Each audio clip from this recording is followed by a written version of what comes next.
Okay, welcome back. Here's our latest purchase, a 1949 Ford 8N tractor.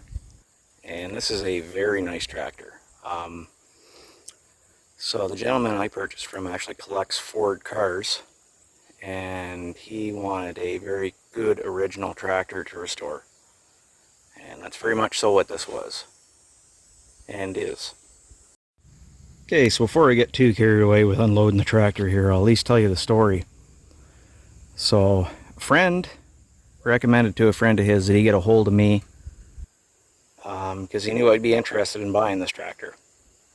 So he purchased it with his son to use to cut his son's grass at his property. And they bought it off a very wealthy gentleman who had a very large estate. You know, big huge mansion basically. And he used it from new to mow the grass. So the first thing you notice is everything's here. All the original stuff. So those are the Ford dealership installed headlights for Canada. These are the correct brackets for a Canadian tractor. You'll notice that it's got the original grill emblem. And the grill's not mangled. The dog legs aren't mangled. There's a little ding in the hood. But there's zero rust in this tractor. There's no rot through anywhere on anything in terms of the tin. Normally in the bottoms of the fenders, they rot out. This tractor isn't. You'll notice that, the first thing I noticed anyway, that's the Dearborn sliding top link that it would have had from new. None of these bottom basically lift arms have been replaced. These are the originals, and you can see that they still have the clips, clip brackets, and they're not worn out. So those were good signs to see. Then I noticed that the yoke on that side's not bent, nor is the adjustment arm on this side. So those are all things that are usually damaged. It has both of the original top hat rear rims.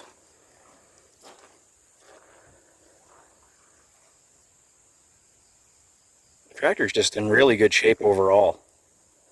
It actually has the original wire harness on it still here, believe it or not. So that's kind of cool.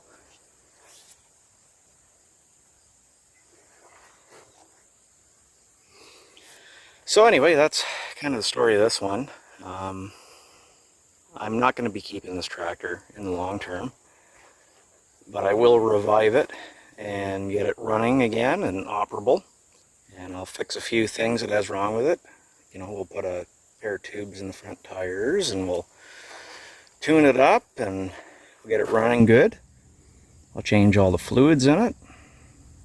And the major thing it needs is the steering box. So on 48 to 50 tractors, mid-year 50, they have this style of steering box, and they are notorious for going to crap. And basically what happens is you'll get it where it'll steer one direction smoothly, but the other direction it binds and it's just a mess. So what we're going to do is we're going to put the updated steering box from a 51 to 52 on it. So someone will end up with a really nice tractor here, I think.